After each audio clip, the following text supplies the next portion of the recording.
Good evening from the Health Education campus of Case Western Reserve University and the Cleveland Clinic. I'm Chris Wallace of Fox News, and I welcome you to the first of the 2020 presidential debates between President Donald J. Trump and former Vice President Joe Biden. This debate is sponsored by the Commission on Presidential Debates. The commission has designed the format, 6 roughly 15-minute segments, with 2-minute answers from each candidate to the first question, then open discussion for the rest of each segment. Both campaigns have agreed to these rules. For the record, I decided the topics and the questions in each topic. I can assure you, none of the questions has been shared with the commission or the 2 candidates.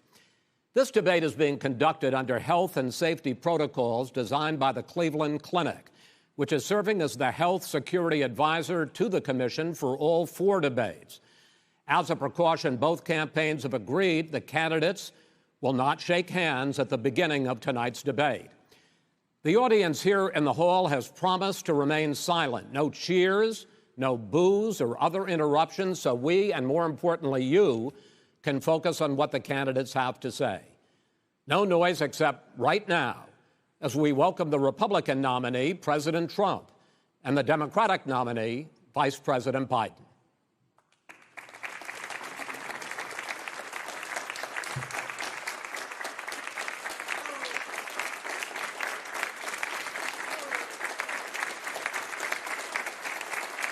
How you doing, man? How are you? I'm well.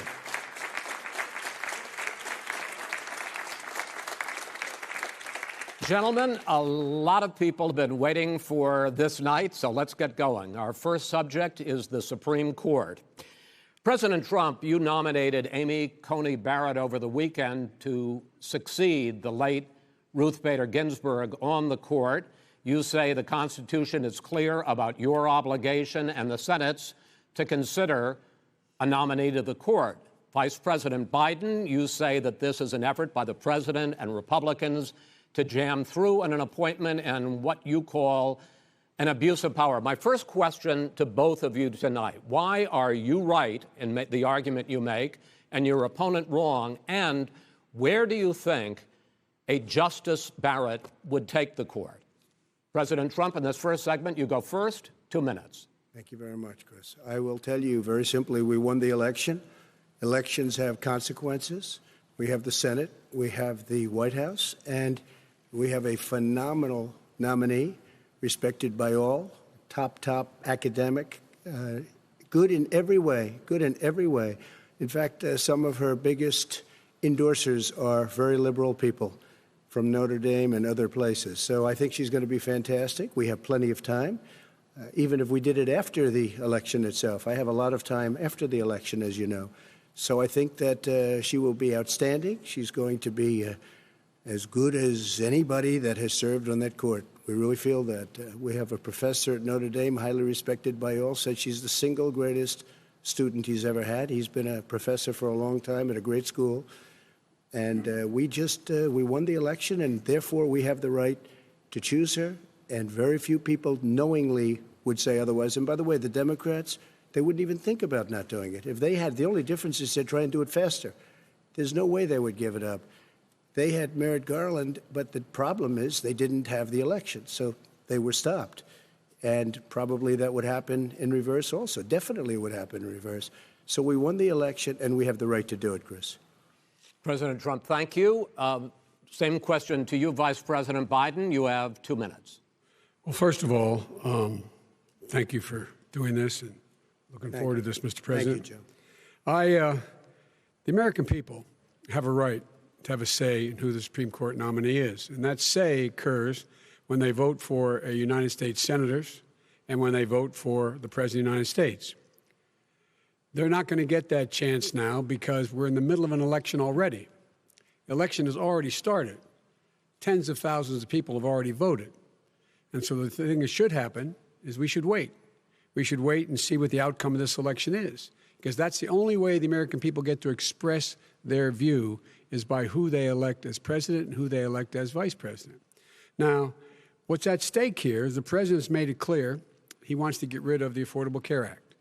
He's been running on that, he ran on that, and he's been governing on that.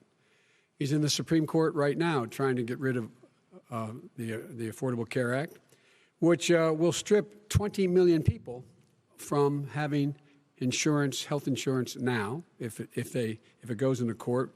And the justice, and I'm not opposed to the justice. She seems like a very fine person. But she's written before she went on the bench, which is her right, that she thinks that the Affordable Care Act is not constitutional. The other thing that's on the court, and if it's struck down, what happens? Women's rights are fundamentally changed. Once again, a woman could be pay more money because she has a pre-existing condition of pregnancy.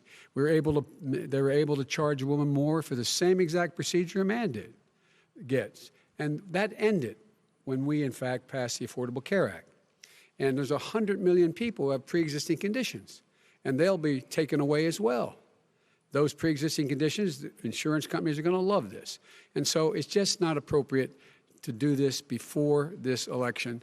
If he wins the election and the Senate is Democrat or Republican, then he goes forward. If not, we should wait until February. All right. There aren't 100 million people with pre-existing conditions. As far as the say is concerned, the people already had their say.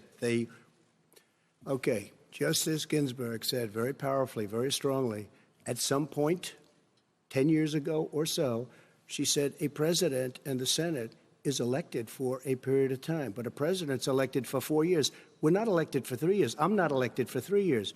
So we have the Senate, we have a president. He's elected to the next during election. that period of time, we have an opening. I'm not elected for 3 years. I'm elected for 4 years.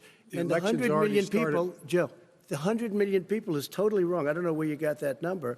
The bigger problem that you have is that you're going to extinguish 180 million people with their private health care that they're very happy with. That's simply not true. Well, you're certainly going to socialist. You're going to socialist medicine. We're now into, gentlemen, we're now into open discussion. Open discussion. Open discussion. Yes, I agree. Go ahead, Vice President. Number one, he knows that what I proposed.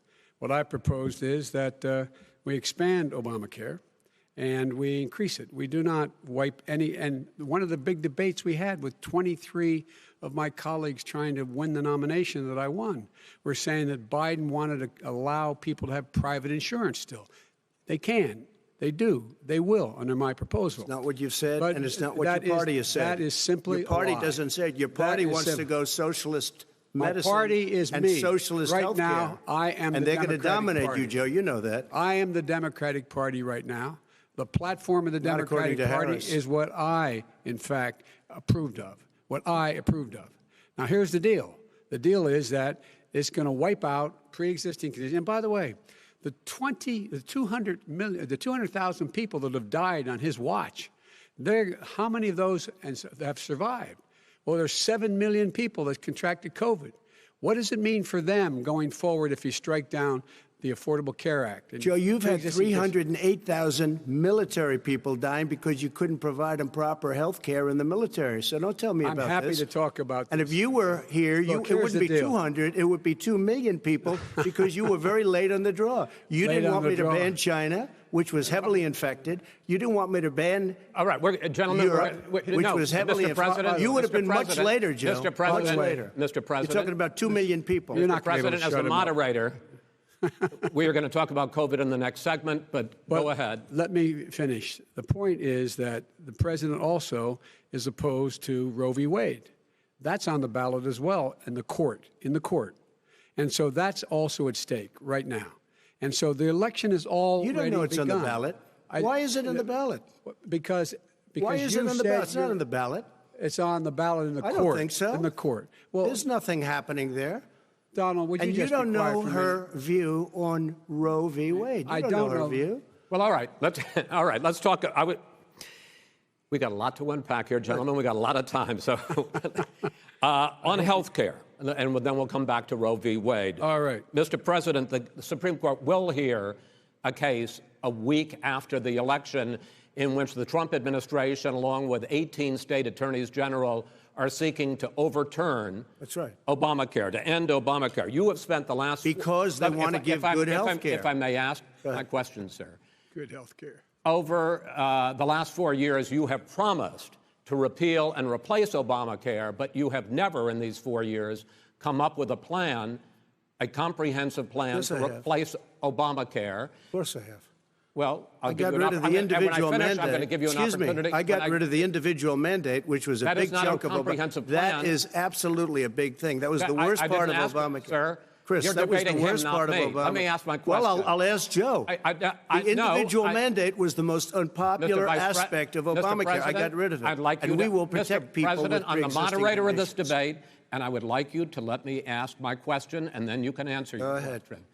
You, in the course of these 4 years, have never come up with a comprehensive plan to replace Obamacare, and just this last Thursday, you signed a largely symbolic executive order to protect people with pre-existing conditions 5 days before this debate. So my question, sir, is what is the Trump health care plan? Fine. Well, first of all, I guess I'm debating you, not him, but that's okay. I'm not surprised. Let me just tell you something, that there's nothing symbolic.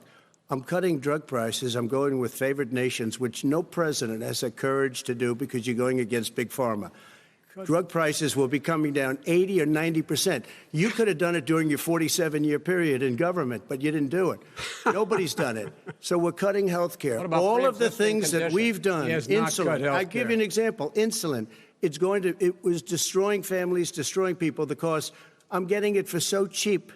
It's like water, you want to know the truth. So cheap. Take a look at all of the drugs what we're doing, prescription drug prices. We're going to allow our governors now to go to other countries to buy drugs because they pay just a tiny fraction. As I say, this is open discussion. No, let me ask you about, this is big stuff. Sir, you'll be happy. I'm about to pick up on one of your points to ask the Vice President, which is he points out that you would like to add a public option to Obamacare, and the argument that he makes and other Republicans make is that that is going to end private insurance. It is and not. Well, if I can ask you the question, it will not end. What your party says, by the way. It will end private insurance and create a government takeover of health care. It does not. It's only for those people who are so poor they qualify for Medicaid.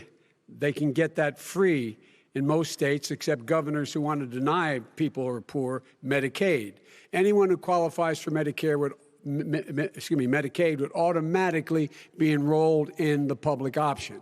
The vast majority of the American people would still not be in that option, number one. Joe, you agreed with Bernie Sanders, who's far left, on the manifesto, we call it, and that gives you socialized medicine. Look, hey, Are you saying I'm not you going to didn't listen agree? to him. The fact of the matter is, I beat Bernie Sanders. Not by much. I beat him a whole hell of a lot. I'm here standing facing you, old buddy. Pocahontas would have left 2 days early. You would have lost every primary. All he knows how to on do is Super Tuesday. You got Look, very lucky. Here's the deal.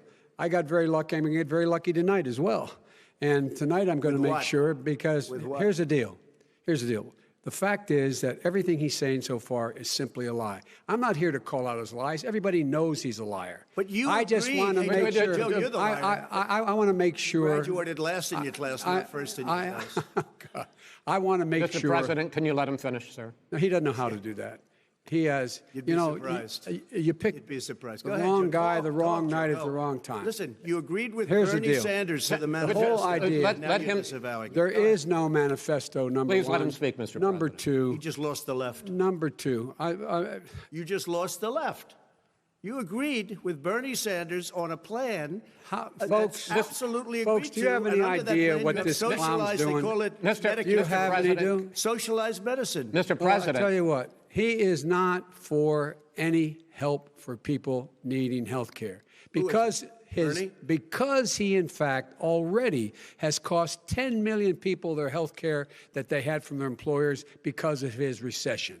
Number one. Number two, there are 20 million people getting health care through Obamacare now that he wants to take it away.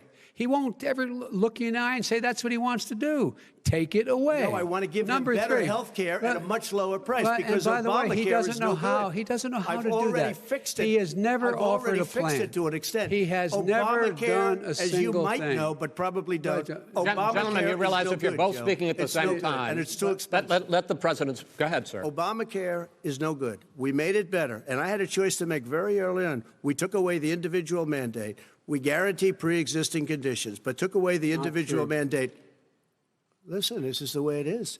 And that destroyed, they shouldn't even call it Obamacare. Then I had a choice to make. Do I let my people run it really well or badly? Yeah. If I run it badly, they'll probably blame him, but they'll blame me. But more importantly, I want to help people, okay? I said, you got to run it so well. And I just had a meeting with them. They said, the problem is no matter how well you run Obamacare, it's a disaster. It's too expensive. Okay. Premiums are too high, and it doesn't work. So we do want to get rid of it. Chris, we want to get rid of it. I understand it, sir, but I have to give you roughly equal time. Good. Please let the vice president talk. Good. He has no plan for health care.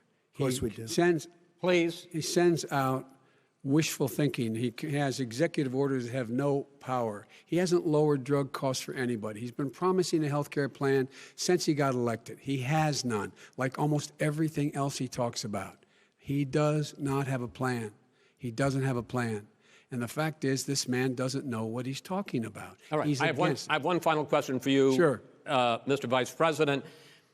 If Senate Republicans, we were talking originally about the Supreme Court here, if Senate Republicans go ahead and confirm Justice Barrett, there has been talk about ending the filibuster or even packing the court, adding to the 9 justices there. You call this a distraction by the president, but in fact it wasn't brought up by the president.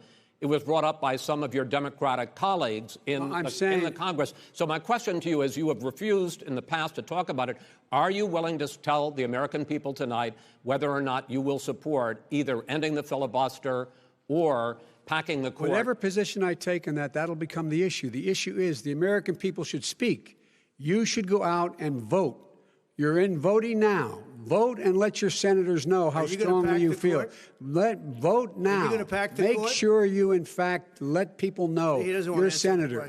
I'm not going to answer the question Why wouldn't you answer that because question? the question is radical left. Will you shut up, man? Listen, who is on your list, Joe? Who's on your list? Right. Gentlemen, I think we've ended this. He's going to pack the court. We have ended. Not going to give a list. We have ended this segment. We're going to move on to the second segment. That was really a productive segment, wasn't it? Keep yapping, man. The people understand, Joe. They sure 47 years you've done nothing. They understand. All right. The second subject is COVID-19, which is an awfully serious subject, so let's try to be serious about it. We have had more than 7 million cases of coronavirus in the United States, and more than 200,000 people have died. Even after we produce a vaccine, experts say that it could be months or even years before we come back to anything approaching normal. My question for both of you is, based on what you have said and done so far and what you have said you would do starting in 2021, why should the American people trust you more than your opponent to deal with this public health crisis going forward? In this case, the question goes to you first, sir. 2 minutes uninterrupted. Good luck. 200,000 dead. As you said, over 7 million infected in the United States. We, in fact, have 4% of the world's population, 20% of the deaths. 40,000 people a day are contracting COVID.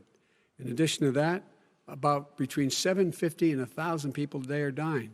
When he was presented with that number, he said, it is what it is. Well, it is what it is because you are who you are. That's why it is. The president has no plan. He hasn't laid out anything. He knew all the way back in February how serious this crisis was. He knew it was a deadly disease. What did he do? He's on tape as acknowledging he knew it. He said he didn't tell us or give people a warning of it because he didn't want to panic the American people. You don't panic. He panicked. In addition to that, what did he do? He went in and he we were insisting that the Chinese, the people we had on the ground in China should be able to go to Wuhan and determine for themselves how dangerous this was. He did not even ask Xi to do that. He told us what a great job Xi was doing. He said we owe him a debt of gratitude for being so transparent with us. And what did he do then? He then did nothing. He waited and waited and waited. He still doesn't have a plan. I laid out back in March exactly what we should be doing. And I laid out again in July what we should be doing. We should be providing all the protective gear possible. We should be providing the money the House has passed in order to be able to go out and get people the help they need to keep their businesses open schools that cost a lot of money. You should get out of your bunker and get out of the sand trap and get in your golf course and go in the Oval Office and bring together the Democrats and Republicans and fund what needs to be done now to save lives. So if we would have listened to you... You have 2 minutes, sir. If we would have listened to you, the country would have been left wide open. Millions of people would have died, not 200,000, and one person is too much. It's China's fault. It should have never happened. They stopped it from going in, but it was China's fault. And by the way, when you talk about numbers, you don't know how many people died in China. You don't know how many people died in Russia. You don't know how many people died in India. They don't exactly give you a straight count, just so you understand. But if you look at what we've done, I closed it, and you said he's xenophobic. He's a racist, and he's xenophobic because you didn't think I should have closed our country. Wait a minute. It says 2 minutes. You didn't think we should have closed our country because you thought it was terrible. You wouldn't have closed it for another 2 months. By my doing it early, in fact, Dr. Fauci said, President Trump saved thousands of lives. Many of your Democrat governors said, President Trump did a phenomenal job. We worked with the governor. Oh, really? Go take a look. The governors said I did a phenomenal job. Most of them said that. In fact, people that would not be necessarily on my side said that. President Trump did a phenomenal job. We did. We got the gowns. We got the masks. We made the ventilators. You wouldn't have made ventilators. And now we're weeks away from a vaccine. We're doing therapeutics already. Fewer people are dying when they get sick. Far fewer people are dying. We've done a great job. The only thing I haven't done a good job, and that's because of the fake news.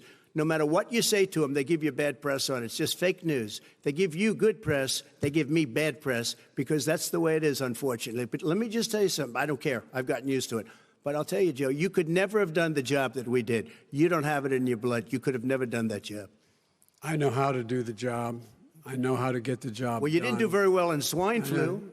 H1N1, you were a disaster. Your own chief of staff said you were a disaster. 14,000 people died, not 200,000. There was no economic recession. Sir, you made a there was no recession. You made a point. Let him answer. And there was we didn't shut down the economy.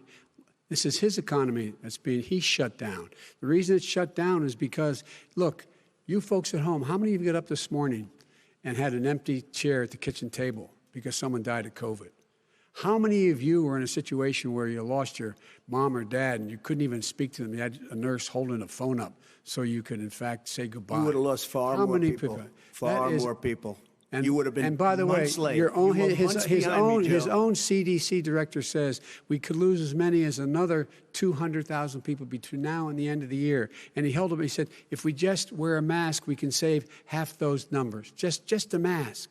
And by the way, in terms of the whole notion of a vaccine, we're for a vaccine, but I don't trust him at all, nor do you. I know you don't. What we trust is a scientist. You don't trust Dr. Johnson Fauci. Johnson, Pfizer? Okay, by the way, gentlemen, let me move on to questions about the future, because you both have touched on two of the questions I'm going to ask.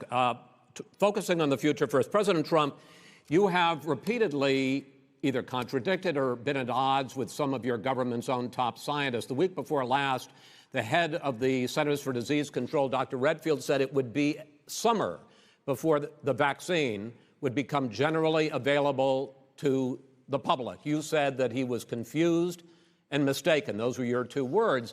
Yeah. But Dr. Slaoui, the head of your Operation Warp Speed, has said exactly the same thing. Are they both wrong? Well, I've spoken to the companies, and we can have it a lot sooner. It's a very political thing because people like this would rather make it political than save lives. God. It is a very political thing. I've spoken to Pfizer. I've spoken to all of the people that you have to speak to. We have great Moderna, Johnson & Johnson, and others. They can go faster than that by a lot. become very political because the left, or I don't know if I call them left, I don't know what I call them. So you're suggesting that the head of your Operation Warp Speed, Dr. Slawi... I disagree with him. Yeah, no, I disagree with both of them. And he didn't say that. He said it could be there, but it could also be much sooner. I had him in my office 2 days ago. He talked about the summer, sir, before it's generally available. Just like he Dr. said it's Redfield. a possibility that we'll have the answer before November 1st. It could also be after about when it's that. generally available. Well, we're going to deliver it right away. We have the military all set up. Logistically, they're all set up. We have our military that delivers soldiers, and they can do 200,000 a day. They're going to be delivering. This is the same man it's who all told set you up. by Easter this would be gone away. By the warm weather, it'd be gone. Miraculous, like a miracle. And by the way, maybe you could inject some bleach in your arm, and that would take care of it. This is the same man. That was said sarcastically, and you know that. That was said sarcastically. And so here's the deal. This man is talking about a vaccine. Every serious company is talking about maybe having a vaccine done by the end of the year. But the distribution of that vaccine will not occur until sometime beginning or the middle of next year to get it out, if we get the vaccine. And pray God we will. Pray God we will. Mr. Vice President, I want to pick up, though. You'll have the vaccine sooner. I want to pick up on this question, though. You say the public can trust the scientists, but they can't trust President Trump. In fact, you said that again tonight. Your running mate, Senator Harris, goes further, saying the public health experts, quote, will be muzzled, will be suppressed.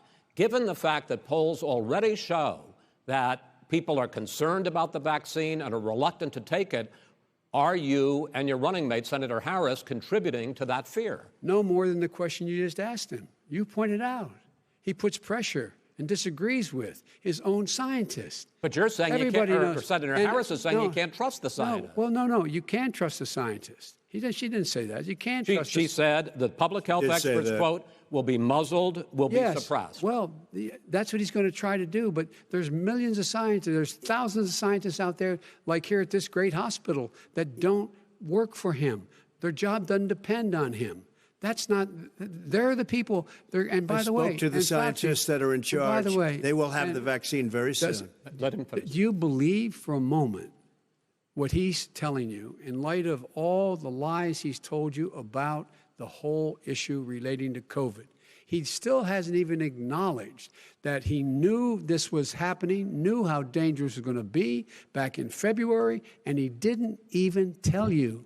He's on record as saying it. He panicked or he just looked at the stock market, one of the two, because guess what? A lot of people died, and a lot more are going to die unless he gets a lot smarter, a lot quicker. Mr. President? Did you use the word smart? So you said you went to Delaware State, but you forgot the name of your college. You didn't go to Delaware State. You graduated either the lowest or almost the lowest in your class. Don't ever use the word smart with me. Don't ever use that word. Oh, give me a break. Because you know what? There's nothing smart about you, Joe. 47 years, you've done nothing. Let's have this debate. And if you would have had, let me just tell you something, Joe. No, if you would have had the charge of what I was put through, I had to close the greatest economy in the history of our country. And by the way, now it's being built again. See, and we're going to get to the economy in the next segment, sir. Okay. It's going up fast. Okay. When it it comes to how the virus has been handled so far, the two of you have taken very different approaches, and this is going to affect how the virus is handled going forward by whichever of you ends up becoming the next president. I want to quickly go through several of those. Reopenings. Vice President Biden, you have been much more reluctant than President Trump about reopening the economy and schools. Why, sir? Because he doesn't have a plan. If I were running, I'd know what the plan is. You've got to provide these businesses the ability to have the money to be able to reopen with the PPE as well as with the sanitation they need. You have to provide them plastic. Tell that to Nancy Pelosi. Well, he's just shush for a minute. Tell it to Nancy Pelosi. And Schumer, by the way, Chuck. Nancy Pelosi and Schumer, they have a plan. He won't even meet with them. The Republicans won't meet with the Senate. And he sits on his golf course. And I mean, literally, think about it. You probably play more than I do, Joe. What about this question of reopenings and the fact? Well, he wants to shut down this country, and I want to keep it open. And we did a great thing by shutting it down. Wait a minute, Joe. Let me shut you down for a second, Joe, just for 1 second. He wants to shut down the country. We just went through it. We had to because we didn't know anything about the disease. Now we found that elderly people with heart problems and diabetes and different problems are very, very vulnerable. We learned a lot. Young children aren't. Even younger people aren't. We've learned a lot. But he wants to shut it down. More people will be hurt by continuing. If you look at Pennsylvania, if you look at certain states that have been shut down, they have Democrat governors all. One of the reasons they're shut down is because they want to keep it shut down until after the election on November 3rd. I want to move on to another because subject. it's a I want to political move on to another subject. I've got to respond. But those states are not doing well that are shut down right got now. to respond to that. President Trump, you have begun to increasingly question the effectiveness of masks as a disease preventer. And in fact, recently you have cited the issue of waiters touching their masks and touching plates. Are you questioning No, I think the masks efficacy are okay. of You have masks? to understand, if you look, I mean, I have a mask right here. I put a mask on, when I think I need it. Tonight, as an example, everybody's had a test, and you've had social distancing and all of the things that you have to. But I Just wear like your masks rallies. when needed. When needed, I wear masks. Okay, let me ask. I don't wear masks like him. Every time you see him, he's got a mask. He could be speaking 200 feet away from it. He shows up with the biggest mask I've ever seen. I will say this. Vice President Biden, go ahead, sir. Look, the way to open businesses is give them the wherewithal to be able to open. We provided money. The Congress. But I was asking you, sir, about masks. Well, masks make a big difference. His own head of the CDC said if we just wore masks between now, everybody wore masks in social distance between now and January, we'd probably save up to 100,000 lives. It matters. And they've also said the opposite. They've also said no serious person said the opposite. Well, look serious at Dr. Fauci. Dr. Fauci said the opposite. He did not say the opposite. We got a little bit more than a minute left in this masks segment. Masks are not good. Then he changed his mind. He said masks are good. I'm okay with masks. I want to ask you both about one last subject, because your different approaches has even affected the way that you have campaigned. President Trump, you're holding large rallies with crowds packed together, thousands of people. Outside, yes, sir, agreed. Vice President Biden, you are holding much smaller events with... Because nobody will show up. People with... Well, it's true. Nobody shows up to his rallies. All right. In any case, why you holding the big rallies? Why you not? You go first, sir. Because people want to hear what I have to say. I mean, but are you not worried about it spreading as a disease? president, and I'll have 35,000 people show up at airports. We use airports. Are you not worried about the disease We have a lot of issues, people. sir? Well, so far, we have had no problem whatsoever. It's outside. That's a big difference, according to the experts. And we do them outside. We have tremendous crowds, as you see. I mean, and literally on 24 hours' notice. And Joe does the circles and has 3 people someplace. Okay. By the way, did you see one of the last big rallies he has? And a reporter came up to him to ask him a question. He said, no, stand back. Put on your mask. Put on a mask. Have you been tested? I'm way far away from those other people. That's what he said. I can't. I'm going to be okay. He's not worried about you. He's not worried about the people out there breathing in one another. We've had no negative cheek effect. To jowl. No negative effect. We've had no negative effect. And we've had 35,000, 40,000 people at these rallies. Just quickly finish up, because I want to move on to our next. Yes, I would. He's been totally irresponsible the way in which he has handled the social distancing and people wearing masks, basically encouraged them not to.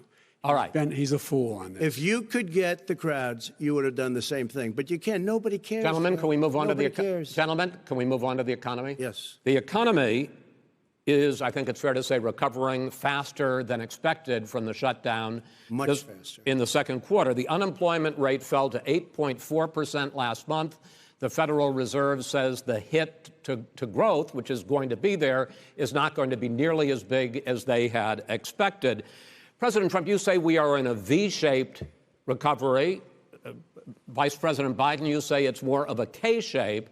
What difference does that mean to the American people in terms of the economy? President Trump, in this segment, you go first.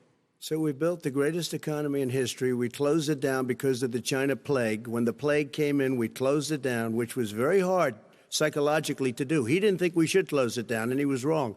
And again, 2 million people would be dead now. Instead of still 204,000 people is too much. One person is too much. Should have never happened from China. But what happened is we closed it down, and now we're reopening, and we're doing record business.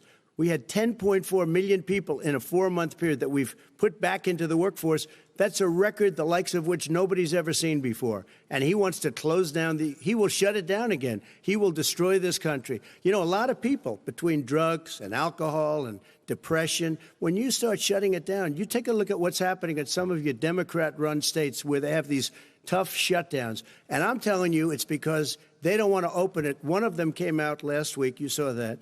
Oh, we're going to open up on November 9th. Why November 9th? Because it's after the election. They think they're hurting us by keeping them closed. They're hurting people. People know what to do. They can social distance. They can wash their hands. They can wear masks. They can do whatever they want. But they got to open these states up. When you look at North Carolina, when you look, and these governors are under siege, Pennsylvania, Michigan, and a couple of others, you got to open these states up. It's not fair. You're talking about almost, it's like being in prison. And you look at what's going on with divorce, look at what's going on with alcoholism and drugs. It's a very, very sad thing. And he'll close down the whole country. This guy will close down the whole country and destroy our country. Our country is coming back incredibly well, setting records as it does it. We don't need somebody to come in and say, let's shut it down. All right. Your 2 minutes, sir. We're now moved to you. As I said, posing the question, the president says it's a V-shaped recovery. You say it's a K-shaped recovery. What's the difference? The difference is millionaires and billionaires like him in the middle of the COVID crisis have done very well. Billionaires have made another $300 billion because of his profligate tax proposal, and he only focused on the market. But you folks at home, you folks living in Scranton and Claymont and all the small towns and working class towns in America, how well are you doing? This guy paid a total of $750 in taxes. Sir, wait, no, sir, it's just wrong statement. Yeah, I understand. You've agreed to the 2 minutes, so please let him have it. Do I get my time back? The fact is that he has, in fact, worked on this in a way that he's going to be the first president of the United States to leave office having fewer jobs in his administration than when he became president. Fewer jobs than when he became president. First one in American history. Secondly, the people who have lost their jobs are those people who have been on the front lines, those people who have been saving our lives, those people who have been out there dying, people who've been putting themselves in the way to make sure that we could all try to make it.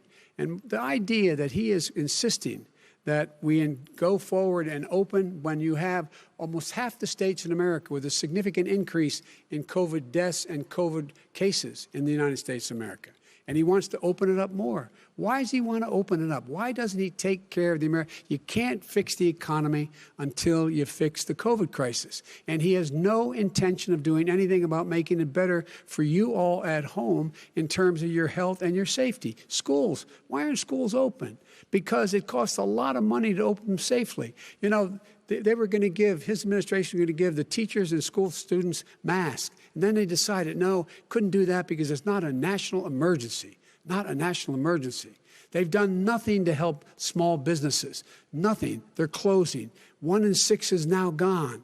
He ought to get on the job and take care of the needs of the American people so we can open safely. All right. Your time is up, sir. Well, we are going to get to... I have to respond to that. Well, you both had 2 minutes, sir. Excuse me, he made a statement. So did you. People want their schools, people want their schools open. They don't want to be shut down. They don't want their state shut down. They want their restaurants. I look at New York. It's so sad what's happening in New York. It's almost like a ghost town, and I'm not sure it can ever recover what they've done in New York. People want their places open. They want to get back to their lives. They'll be careful, but they want their schools open. Okay. I'm the one that brought back football. By the way, I brought back Big Ten football. It was me, and I'm very happy to do it. And all right, people of Ohio are very proud of me. And you know how I found out? When he took a phony ad. Gentlemen, we're going to get to your economic plans going forward in a moment. But first, Mr. President, as you well know, there's a new report that in 2016, the year you were elected president, and 2017, your first year as president, that you paid $750 a year in federal income tax each of those years. I know that you pay a lot of other taxes, but I'm asking you the specific question. Is it true that you paid $750 in federal income taxes each of those 2 years? I paid millions of dollars in taxes, millions of dollars of income tax. And let me just tell you, There was a story in one of the papers. Show us your tax I paid $38 million one year. I paid $27 million Show us your tax 1 year. returns. I went. You'll see it as soon as it's finished. You'll see it. You know, if you want to go to the Board of Elections. There's a 118-page or so report that says everything I have, every bank I have, I'm totally under-leveraged because the assets are extremely good, and I built Sir, a great company. I'm asking you a specific question, which is... But let me tell you... I understand all of that. I understand all of that. No, Mr. President, Go ahead. I'm asking you a question. Will you tell us how much you paid in federal income taxes in 2016 and 2017? Millions of dollars. You paid millions of dollars? Millions of dollars, So yes. not 750? Millions of dollars, and you'll get to see it. And you'll get to see it. But let me just tell you, Chris, let me just tell you something, that it was the tax laws. I don't want to pay tax. Before I came here, I was a private developer. I was a private business people. Like every other private person, unless they're stupid, they go through the laws, and that's what it is. He passed a tax bill that gave us all these privileges for depreciation and for tax credits. We build a building and we get tax credits, like the hotel on Pennsylvania Avenue. You get a massive, which, by the way, was given to me by the Obama administration, if you can believe that. Now, the man got fired right after that happened. But Vice President Biden, you want to respond? Yeah, I do want to respond. Look, the tax code that made him, put him in a position that he pays less tax than a school teacher on the money a school teacher makes, is because of him he says he's smart because he can take advantage of the tax code. And he does take advantage of the tax code. That's why I'm going to eliminate the Trump tax cuts. And I'm going to eliminate those tax cuts and make sure that we invest in the people who, in fact, need the help.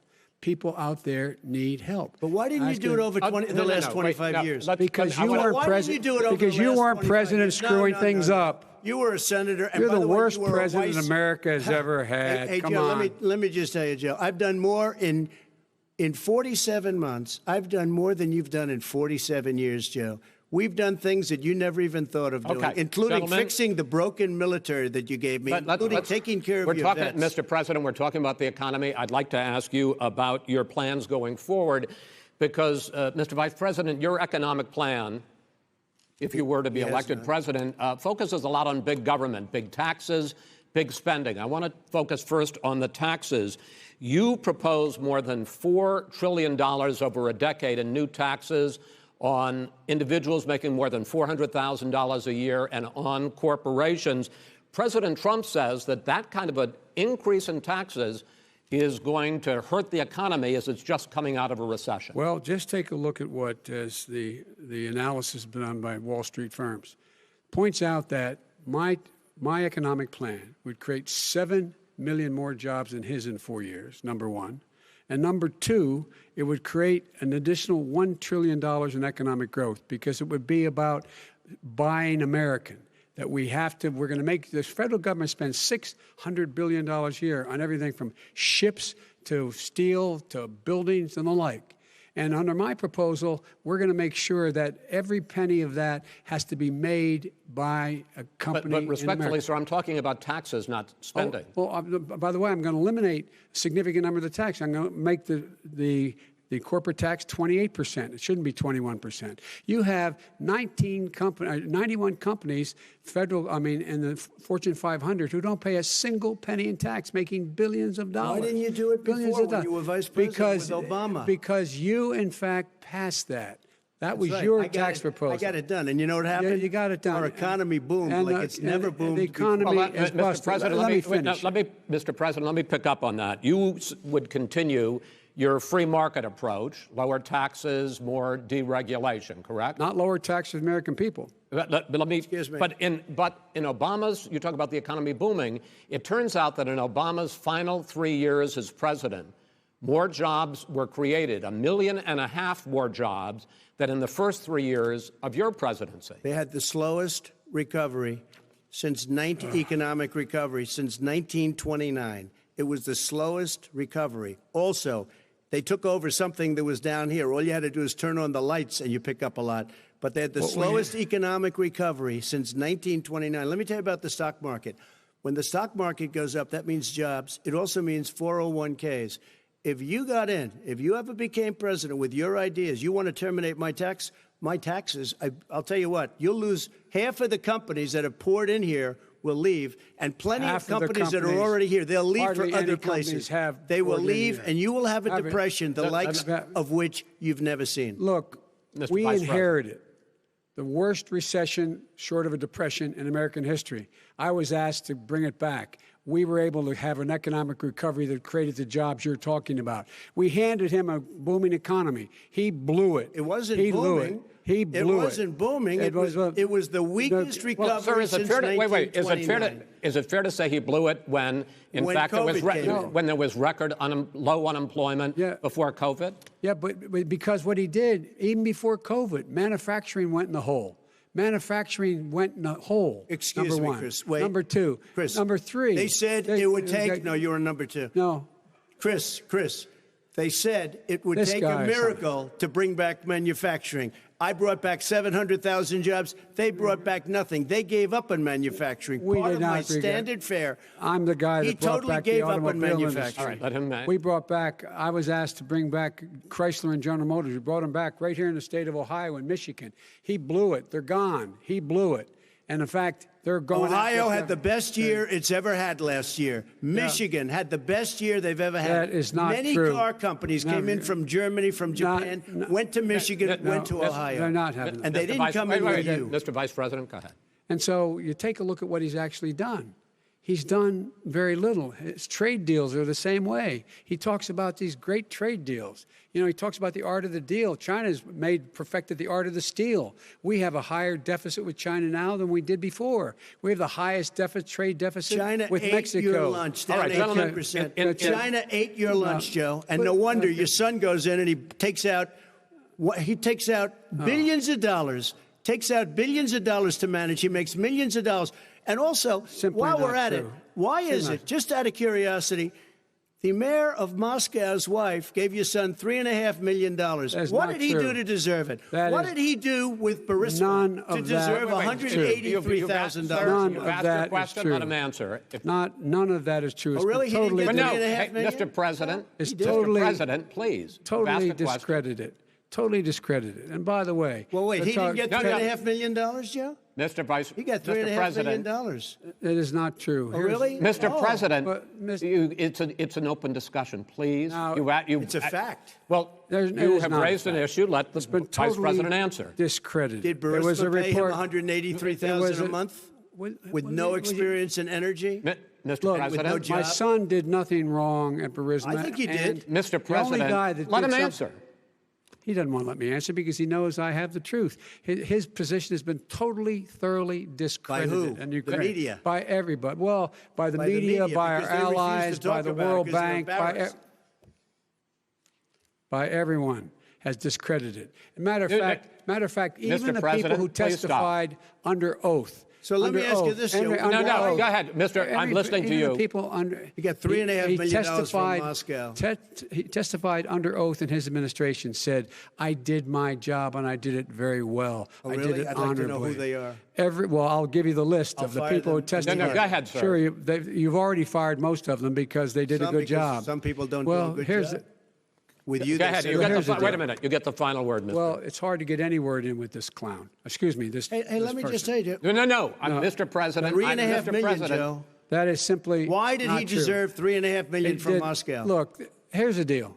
We want to talk about families and ethics. I don't want to do that. I mean, his family we could talk about all night. His family's already... My family lost a fortune by coming down and helping us with government. And that's such a... Mr. President. Every single one of them lost a fortune. This is not about my family or his family. It's about your family. The American people. He doesn't... That's not true. It doesn't want to talk about what you need. You, the American people. It's about you. That's what we're talking about here. All right, that's the end of the segment. We're moving on. He didn't take them. Well, Vice President, no. Can I be honest? It's a very important question. Try to be honest. He stood up. No, the answer to the question is no. Ukraine. No, sir. With $1 billion, if you that don't get rid is of absolutely you know what, not true. You're going to have true. Gentlemen, I hate to raise my voice, but it seems to be, why should I be different than the two of you? So here's the deal. Good point. We have 6 segments. We have ended that segment. We're going to go to the next segment. In that segment, you each are going to have 2 uninterrupted moments. In those 2 uninterrupted minutes, Mr. President, you can say anything you want. I'm going to ask a question about race, but if you want to answer about something else, go ahead. But I think that the country would be better served if we allowed both people to speak with fewer interruptions. I'm appealing to you, sir, to do that. Well, and him too. Well, frankly, you've been doing more interrupting Well, that's than he all right, has. but he does plenty. Well, less than, sir, less does than plenty. No, less than you have. Let's please continue on. The issue of race. Vice President Biden, you say that President Trump's response to the violence in Charlottesville 3 years ago, when he talked about very fine people on both sides, was what directly led you to launch this run for president. Oh, yeah, sure. President Trump, you have often said that you believe you have done more for Black Americans than any president, with the possible exception of Abraham Lincoln. My question for the 2 of you is, why should voters trust you rather than your opponent to deal with the race issues facing this country over the next 4 years? Vice President Biden, you go first. It's about equity and equality. It's about decency. It's about the Constitution. And we have never walked away from trying to require equity for everyone, equality for the whole of America. But we've never accomplished it. But we've never walked away from it like he has done. It is true. The reason I got in the race is when those people, close your eyes, remember what those people look like coming out of the fields carrying torches, their veins bulging, just spewing anti-Semitic bile, and accompanied by the Ku Klux Klan. A young woman got killed. And they asked the president what he thought. He said there were very fine people on both sides. No president has ever said anything like that. It is whose now, 2 minutes, sir. Second point I'd make to you is that when Floyd was killed, when Mr. Floyd was killed, there was a peaceful protest in front of the White House. What did he do? He came out of his bunker, had the military use tear gas on him so he could walk across to a church and hold up a Bible. And then what happened after that? The bishop of that very church said that it was a disgrace. The general who was with him said all he ever wants to do is divide people, not unite people at all. This is a president who has used everything as a dog whistle to try to generate racist hatred, racist division. This is a man who, in fact, you talk about helping African Americans. 1 in 1,000 African Americans has been killed because of the coronavirus. And if he doesn't do something quickly, by the end of the year, 1 in 500 will have been killed. 1 in 500 African Americans. This man is a savior of African Americans. This man cares at all. This man's done virtually nothing. Look, the fact is that you have to look at what he talks about. You have to look at what he did. And what he did has been disastrous for the African-American community.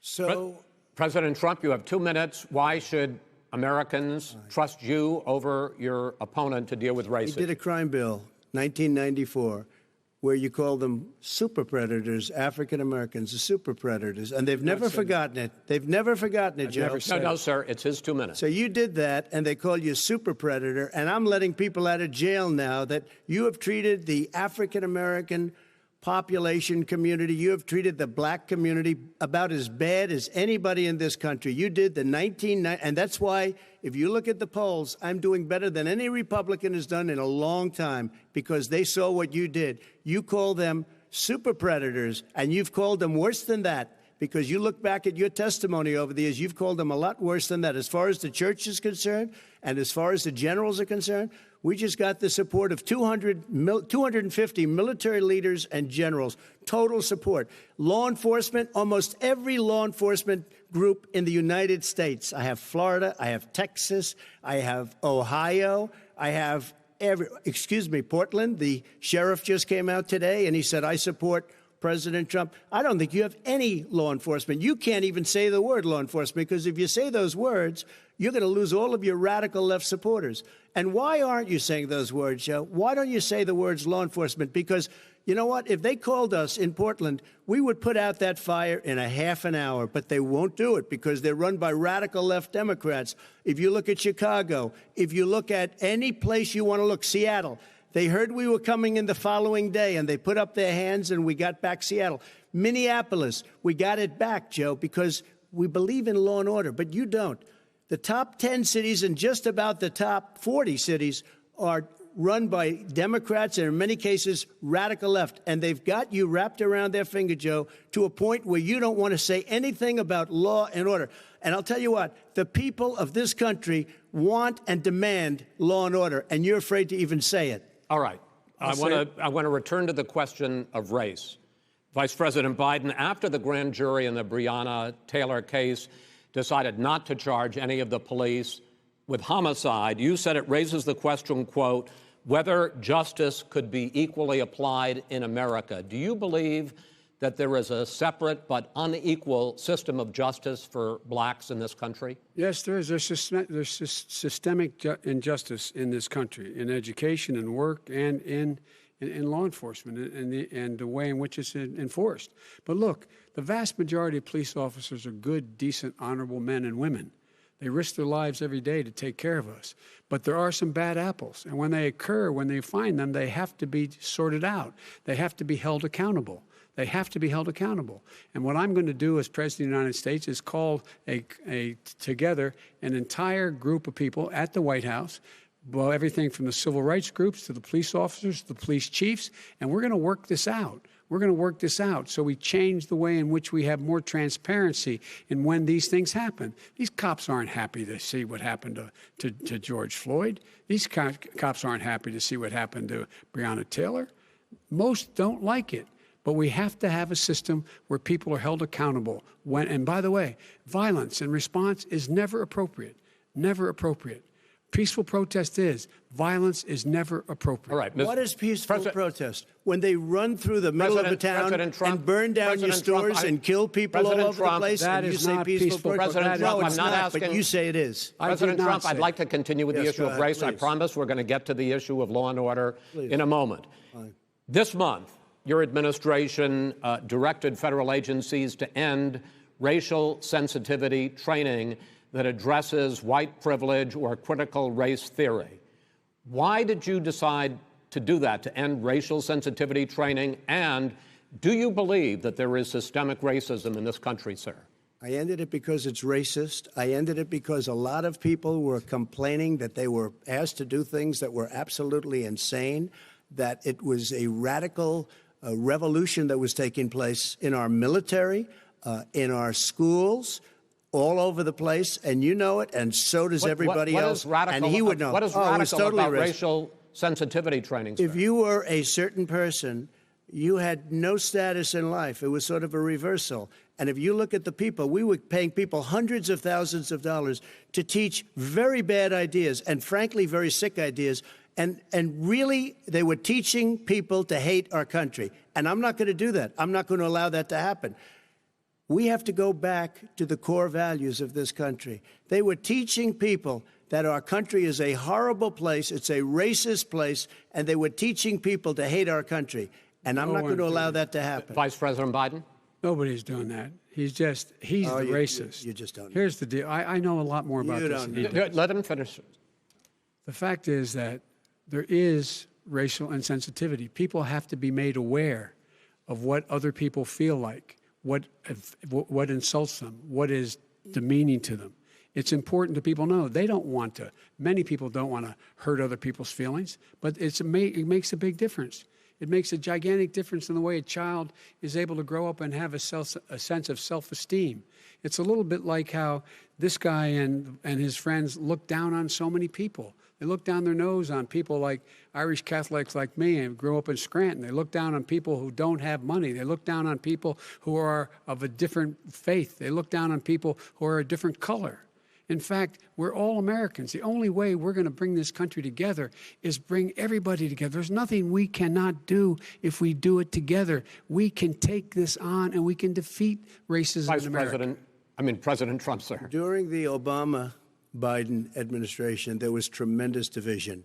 There was hatred. You look at Ferguson, you go to many places. Look at Oakland. Look what happened in Oakland. Look what happened in Baltimore. Look what happened. Frankly, it was more violent than what I'm even seeing now. Oh, my But Lord. the reason This is is that ridiculous. the Democrats that run these Absolutely cities ridiculous. don't want to talk like you about law and order. Violent and you crime, still haven't mentioned. violent Are you in crime. favor of law and order? I'm in favor of law. You following Are you it in and a little favor bit of law and order? Go ahead, Yes, I'm say in it. favor. You Everybody's asked a in favor question, of let him finish. Law He and order. loses Law left. and Let order. him- let him answer. Law and order with justice, where people get treated fairly.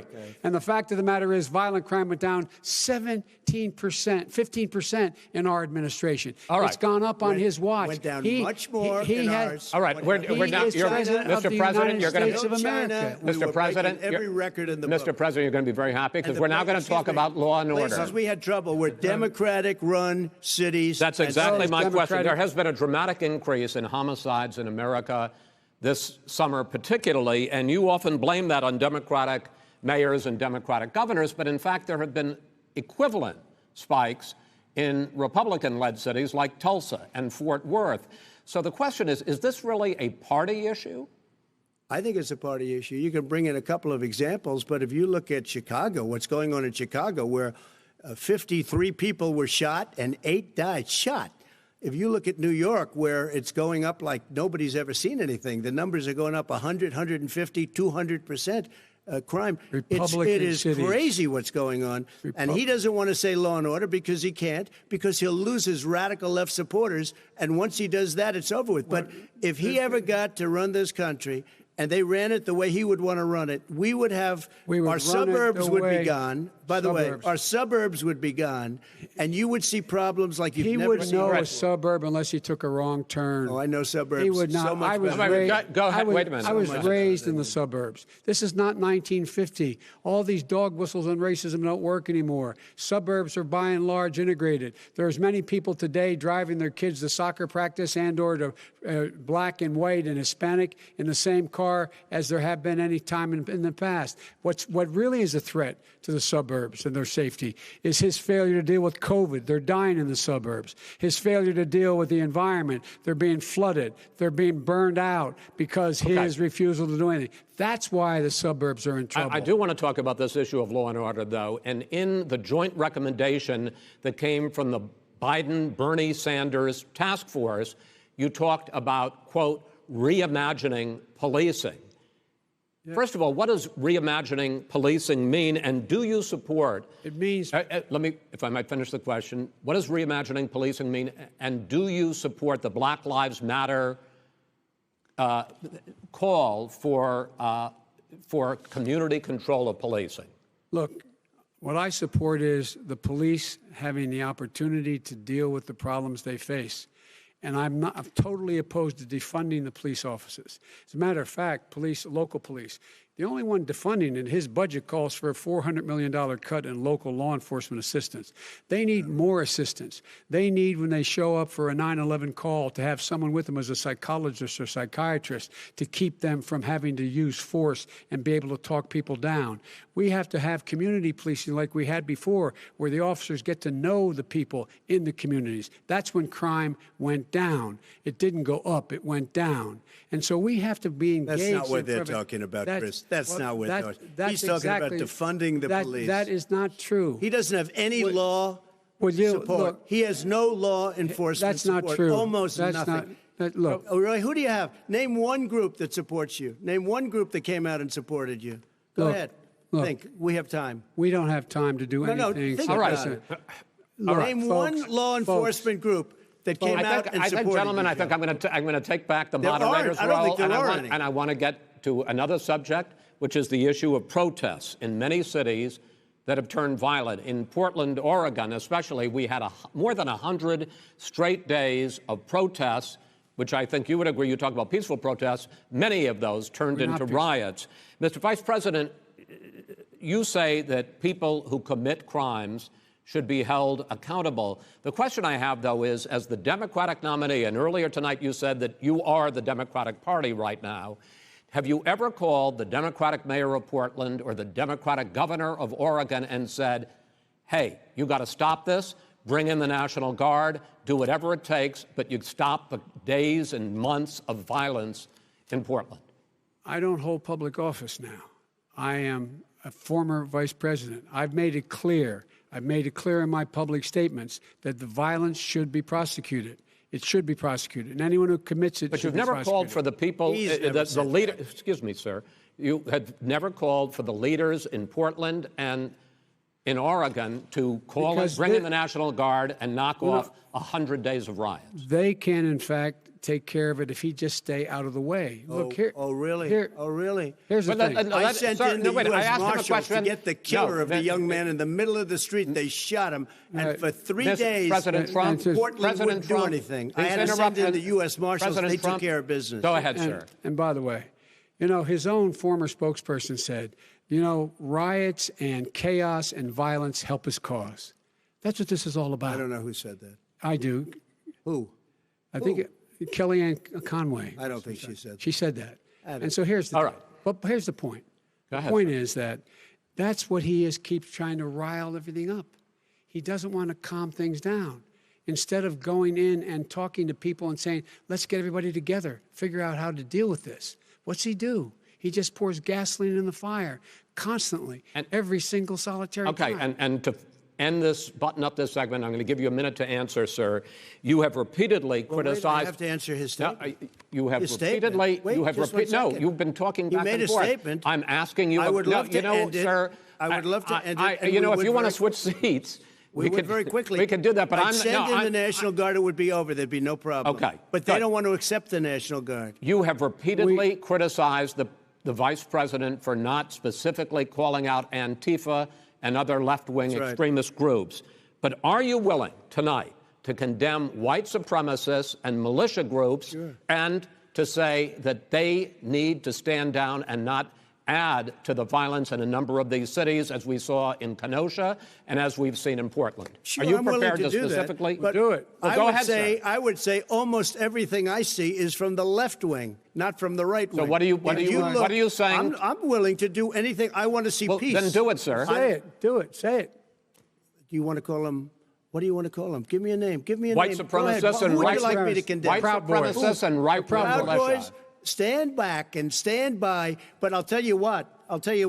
Somebody's got to do something about Antifa and the left, because this is not a right-wing problem. His This is a left-wing. FBI director This said is a left-wing problem. White supremacists. Antifa's an idea, not an organization. Oh, you gotta be not kidding. militia. That's what Oh, really? his It's an idea. FBI. His FBI director Gentlemen, said. Well, then you know what? We're done, sir. We're moving on to the next. We're When moving. a bat hits you over the head, that's not an idea. Everybody in Antifa your is administration bad. tells you the truth has a bad idea. Can I tell you what? You have no ideas. Antifa is a dangerous, All right, radical gentlemen, group. we're now moving on to the Trump And and you ought to be Biden careful with records. them. They'll overthrow you. When in a 2 president, seconds. I'm going to ask a question. When the president seeks a second term, it is generally a referendum on his record. But Vice President Biden, you like to quote one of your dad's sayings, which is, don't compare me to the almighty, compare me to the alternative. And in this case, sir, you are the alternative. Looking at both of your records, I'm going to ask each of you, why should voters elect you president over your opponent? In this segment, President Trump, you go first, 2 minutes. Because there has never been an administration or president who has done more than I've done in a period of 3.5 years. And that's despite the impeachment hoax. And you saw what happened today with Hillary Clinton, where it was a whole big con job. But despite going through all of these things, where I had to fight both flanks and behind me and above, there has never been an administration that's done what I've done.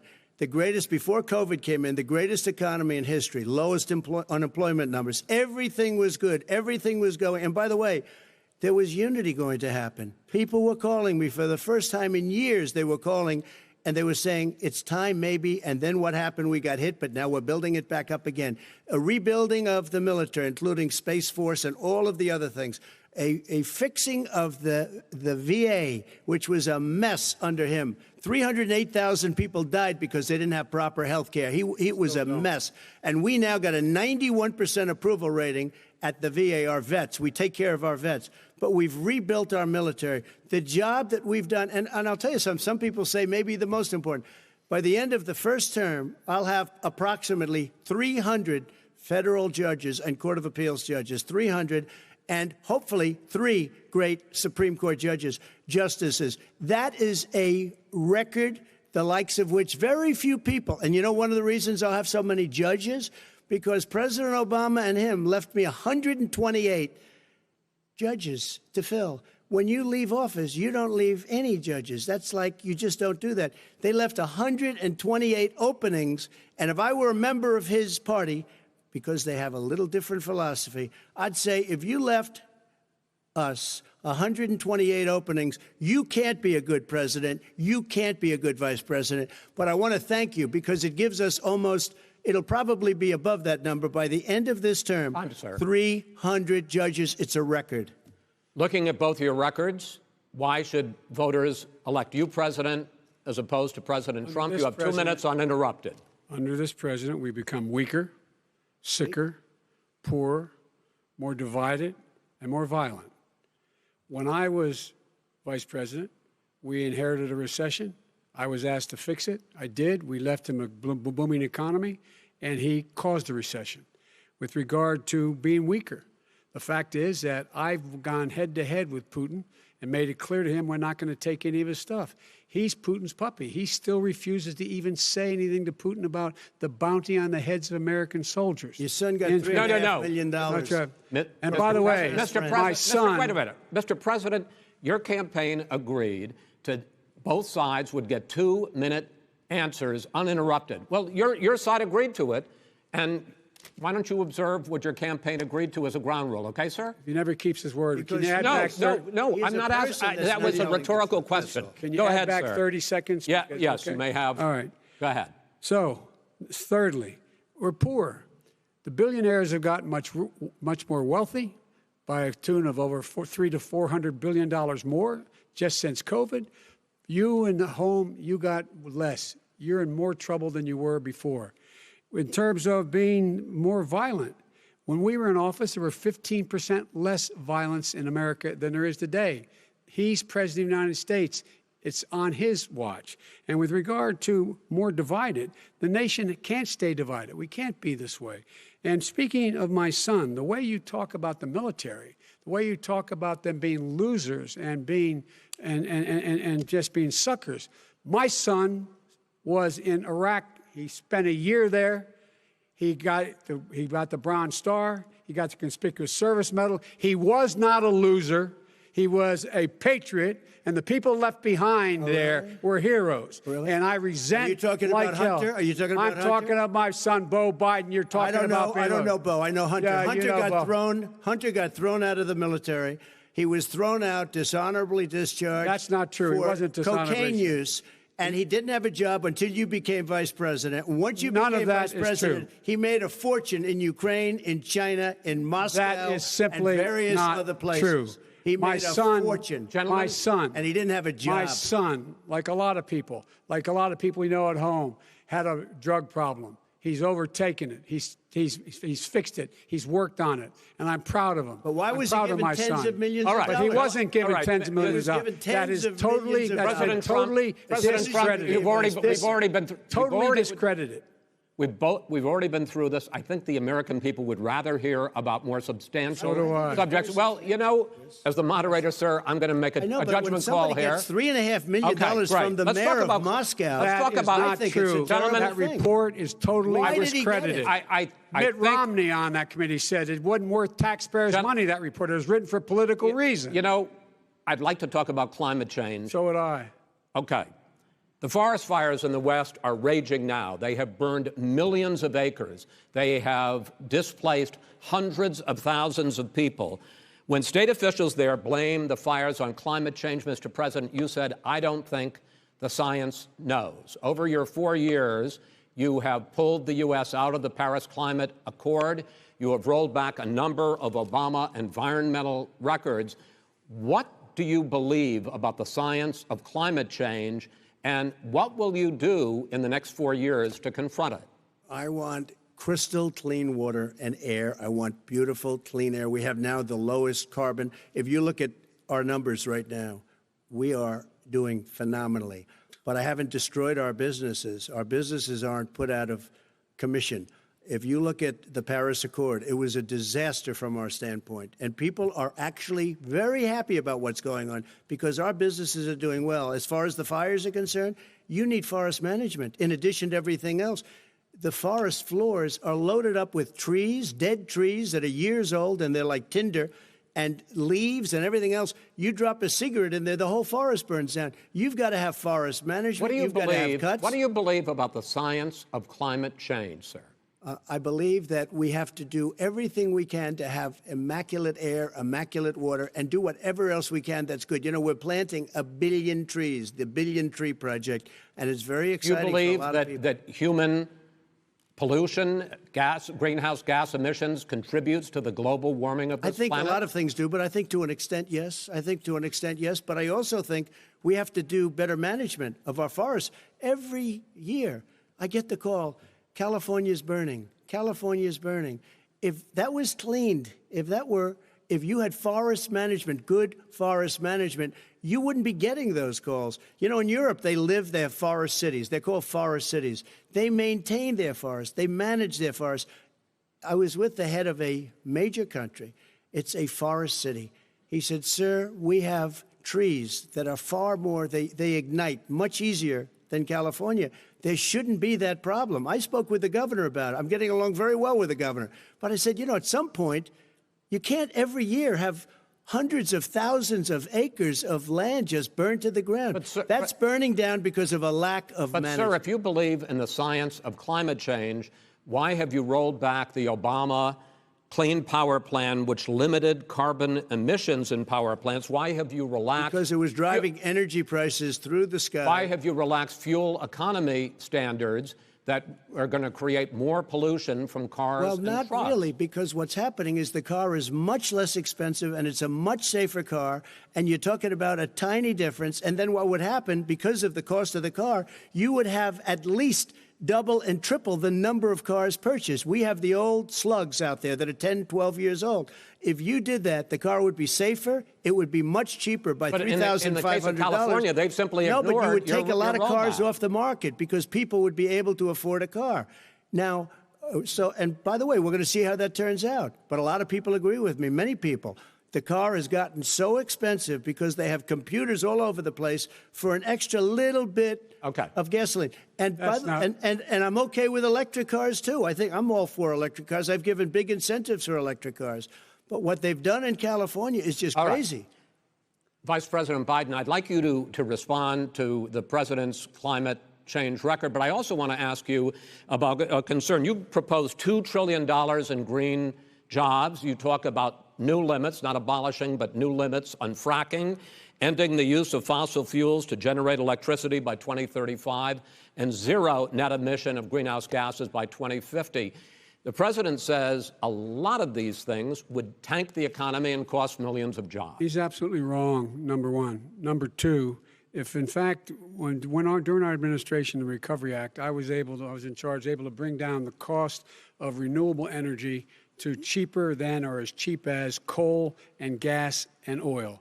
Nobody's going to build another coal-fired plant in America. No one's going to build another oil-fired plant in America.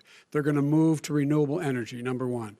Number two, we're going to make sure that we are able to take the federal fleet and turn it into a fleet that's run on their electric vehicles. Making sure that we can do that, we're going to put 500,000 charging stations and all of the highways that we're going to be building in the future. We're going to build an economy that, in fact, is going to provide for the ability of us to take 4 million buildings and make sure that they, in fact, are weatherized in a way that, in fact, they'll emit significantly less gas and oil because the heat will not be going out.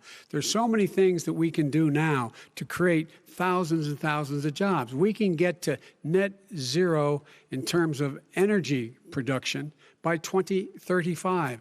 Not only not costing people jobs, creating millions of good paying jobs, not $15 an hour, but prevailing wage, by having a new infrastructure that, in fact, is green.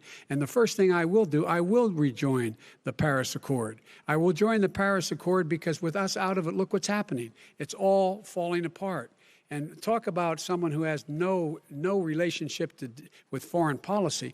Brazil, the rainforests of Brazil are being torn down, are being ripped down. More carbon is absorbed in that rainforest than every bit of carbon that's emitted in the United States. Instead of doing something about that, I would be gathering up and making sure we had the countries of the world coming up with $20 billion and say, here's $20 billion. Stop tearing down the forest. And if you don't, then you're going to have significant economic consequences. What about the argument that President Trump basically says that you have to balance environmental interests and economic interests, and he's drawn his line? Well, he hadn't drawn a line. He still, for example, he wants to make sure that methane's not a problem.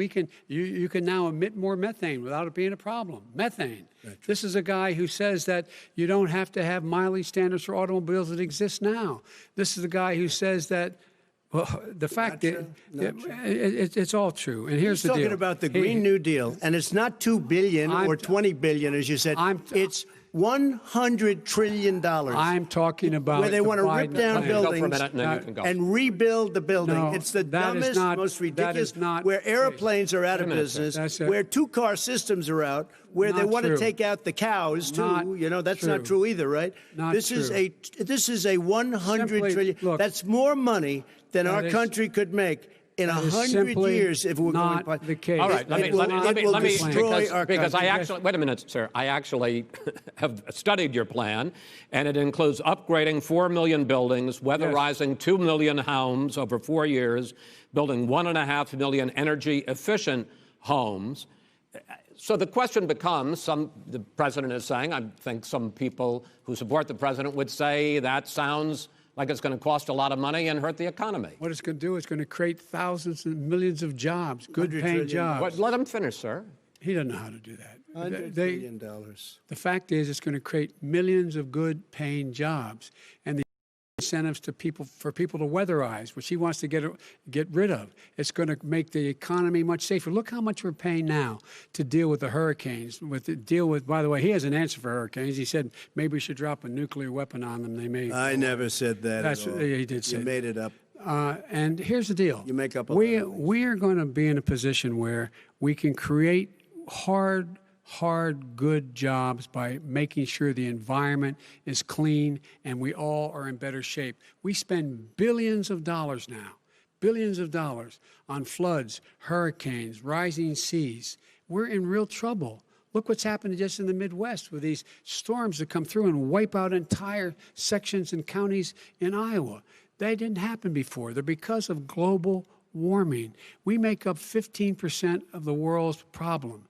But the rest of the world, we've got to get them to come along. That's why we have to get back into the Paris Accord. All right, gentlemen. Wait a minute, Chris. So why didn't he do it for 47 years? You were vice president. Why didn't you get the world? China sends up real dirt into the air. Russia does. India does. They all do. We're supposed to be good. And by the way, he made a couple of statements. The Green New Deal is $100 trillion. That is not not $20 my billion. plan. That's the Green New you want to Deal rebuild every is building. Not my plan. You want to rebuild every. If he knew anything about, He made a statement gentlemen, about the military. He said I said something about the military. He and his friends made it up, and then they went with it. I never said it. Okay. That is what not he true. did is You're he done said in this segment. he called the military Mr. Vice President, stupid bastards. I and did he said not it on say tape. He said Mr. stupid Please, bastards. He sir, said it. stop. I would never say that to the military. Play it. Go ahead. Mr. Vice President answered his final question. The final question is, I can't remember which of all his rantings. I'm having a little trouble myself. But and about the economy and about this question of what it's going to cost. The economy. I mean, the Green New Deal and the idea of what your environmental changes will do. The Green New Deal will pay for itself as we move forward. We're not going to build plants that, in fact, are great polluting plants. So do you support support the Green New Deal? Pardon me? Do you support that? No, I don't support the Green New Deal. Oh, you don't? Oh, well, that's a big statement. I support that means you just lost the radical left. I support the don't. Biden plan that I put forward. Okay. The Biden plan, which is different than what he calls the radical Green New Deal. All right, gentlemen, final segment, election integrity. As we meet tonight, millions of Americans are receiving mail-in ballots or going to vote early. How confident should we be that this will be a fair election? And what are you prepared to do over the next 5+ weeks, because it'll not only be to Election Day, but also counting some ballots, mail-in ballots after Election Day? What are you prepared to do to reassure the American people that the next president will be the legitimate winner of this election? In this final segment, Mr. Vice President, you go first. Prepared to let people vote. They should go to iwillvote.com, decide how they're going to vote, when they're going to vote, and what means by which they're going to vote. His own Homeland Security Director, and as well as the FBI Director, says there is no evidence at all that mail-in ballots are a source of being manipulated and cheating. They said that.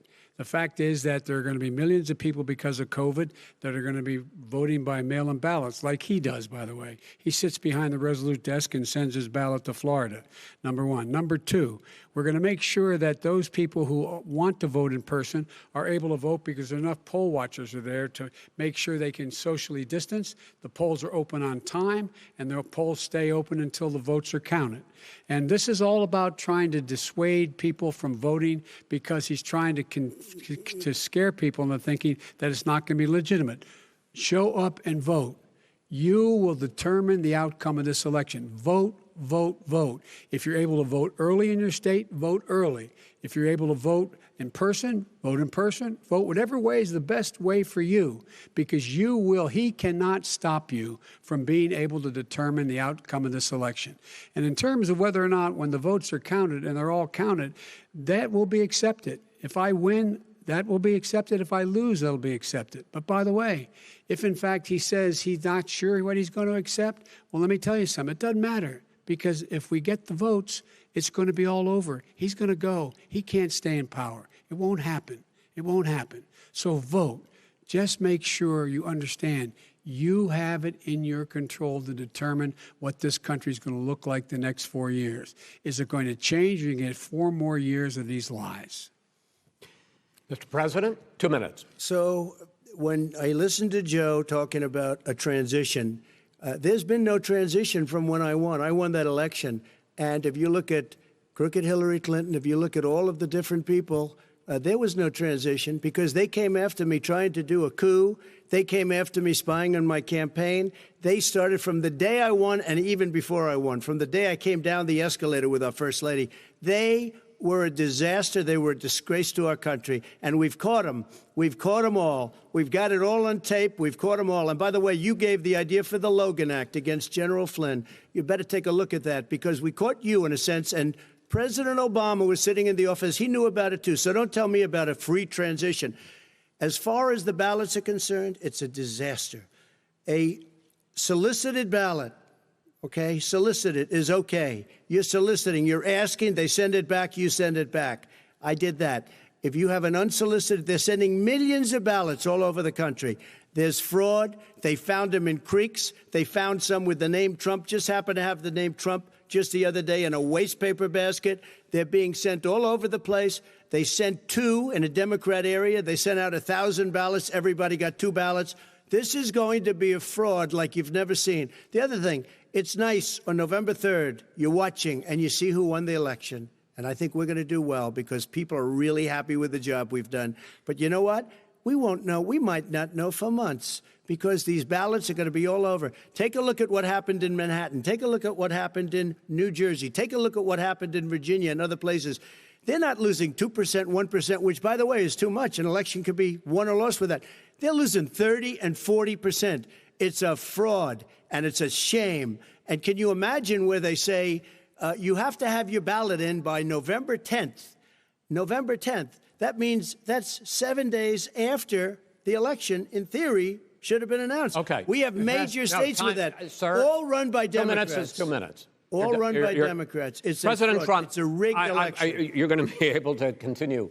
You have been charging for months that mail-in balloting is going to be a disaster. You say it's rigged, that it's going to lead to fraud. But in 2018, in the last midterm election, 31 million people voted mail-in voting. That was a quarter, more than a quarter of all the voters that year cast their ballots by mail. Now that millions of mail-in ballots have gone out, what are you going to do about it? And are you counting on the Supreme Court including a Justice Barrett, to settle any dispute? Yeah, I think I'm counting on them to look at the ballots, definitely. I hope we don't need them in terms of the election itself. But for the ballots, I think so, because what's happening is incredible. I read today, where at least 1% of the ballots for 2016 were invalidated. They take them, we don't like them, we don't like them. But what they are you throw going to do them out about it? left If there and are right. millions of ballots going out What right you now, do what is are you gonna go do? and vote. You do a solicited ballot, No, and that's I'm not- okay, I know or your you go and complaint. vote. I'm asking you about the fact that millions of people You go have and vote. You go and No, vote, but like what I'm they saying is, what are like you they gonna do used about to the in fact the that old. millions of people? You either do, Chris, a solicited ballot where you're sending it in, they're sending it back, and you're sending. They have mailmen with lots of it. Did you see what's going on? Take a look at West Virginia. Mailmen selling the ballots. They're being sold. They're being dumped in rivers. This is a horrible thing for our country. This is not going to end well. There is Okay. no This evidence is of that. not going Vice to President end well. Biden, 5 states in fact, have had go ahead, mail-in sir. ballots for the last decade or more. 5, including 2 Republican states. And you don't have to solicit the ballot. It's sent to you. It's sent to your home. What they're saying is that it has to be a postmark by election day. If it doesn't get in till the 7th, 8th, 9th, it still should be counted. He's just afraid of counting the votes because he knows You're the wrong. outcome. You're wrong. No, I want to continue with you on this, love counting Vice the President vote. Biden. Chris, he's so wrong when he makes a statement like that. Excuse me, Vice President Biden, the biggest problem, in fact, over the years with mail-in voting has not been fraud historically. It has been that sizable numbers, sometimes hundreds of thousands of ballots are thrown out because they have not been properly filled out, or there is some other irregularity, or they missed the deadline. So the question I have is, are you concerned that the Supreme Court with a Justice Barrett will settle any dispute? I'm concerned that any court would settle this because here's the deal. When you get a ballot and you fill it out, you're supposed to have an affidavit. If you didn't know, you have someone say that this is me. You should be able to, if in fact you can verify that's you before the ballot is thrown out, that's sufficient to be able to count the ballot because someone made a mistake and not dotting the correct I. Who they voted for, testify, say who they voted for, say it's you. That is totally legitimate. All right. Excuse me, Chris, when you have 80 million ballots I have a final sent in question. and swamping the system, you know it can't be done. You know it can't. And already there's been so now fraud. Mail service delivers wait a minute, gentlemen. The 185 final million question pieces of mail a is, day. in 8 states, we can keep talking. In 8 states, election workers are prohibited, currently by law, 8 states, from even beginning to process ballots, even take them out of the envelopes and flatten them until Election Day. That means that it's likely, because there's going to be a huge increase in mail-in balloting, that we are not going to know on election night who the winner is, that it could be days, it could be weeks. Could be months. Until we find out who the new president is. So first for you, sir, finally for the vice president, I hope neither of you will interrupt the other. Will you urge your supporters to stay calm during this extended period, not to engage in any civil unrest? And will you pledge tonight that you will not declare victory until the election has been independently certified? President Trump, you go first. I'm urging my supporters to go into the polls and watch very carefully, because that's what has to happen. I am urging them to do it. As you know, today there was a big problem. In Philadelphia, they went in to watch. They're called poll watchers, a very safe, very nice thing. They were thrown out. They weren't allowed to watch. You know why? Because bad things happen in Philadelphia, bad things. And I am urging my people. I hope it's going to be a fair election. If it's a fair election, I am 100% on board. But if I see tens of thousands of ballots being manipulated, I can't go along with that. And I'll tell you what, does that from mean, a common sense, does that mean you're going to tell your people to take to the street? It means you have a fraudulent election. You're sending out 80 million ballots. They're not equipped to. These people aren't equipped to handle it. Number one. Number two, they cheat. They cheat. Hey, they found ballots in a waste paper basket 3 days ago, and they all had the name military ballots. They were military. They all had the name Trump on them. Vice President you think Biden, that's good? Vice President Biden, final question for you. Will you urge your supporters to stay calm while the vote is counted, and will you pledge not to declare victory until the election is independently certified? Yes, and here's the deal. They count the ballots, as you pointed out. some of these ballots in some states can't even be opened until Election Day. And if there's thousands of ballots, going to take time to do it. And by the way, our military, they've been voting by ballots since the end of the Civil War, in effect. And that's what's going to happen. Why was it not? Why is it for them somehow not fraudulent? It's the same process. It's honest. No one has established at all that there is fraud related to mail-in ballots, that somehow it's a fraudulent process. It's already been established. Take a look at Carolyn Maloney's race. You had an opportunity to respond. Look at Carolyn Maloney. Go ahead. They have no idea what happened. Vice President Biden, go ahead. He has no idea what he's talking about. Here's the deal. The fact is, I will accept it, and he will too. You know why? Because once the winner is declared, after all the ballots are counted, all the votes are counted, that'll be the end of it. That'll be the end of it. And if it's me, in fact, fine. If it's not me, I'll support the outcome. And I'll be a president not just for the Democrats. I'll be a president for Democrats and Republicans. And this guy, I want to see an honest ballot count. Gentlemen, you say that's the end of it? This is the end of this debate? Honest ballot count. We're going to leave it there. To be continued as in more debates as we go on. President Trump, Vice President Biden, it's been an interesting hour and a half. I want to thank you both for participating in the first of 3 debates that you have agreed to engage in. We want to thank Case Western Reserve University and the Cleveland Clinic for hosting this event. The next debate, sponsored by the Commission on Presidential Debates, will be 1 week from tomorrow, October 7th, at the University of Utah in Salt Lake City. The 2 vice presidential nominees, Vice President Mike Pence and Senator Kamala Harris, will debate at 9 p.m. Eastern that night. We hope you watch. Until then, thank you and good night.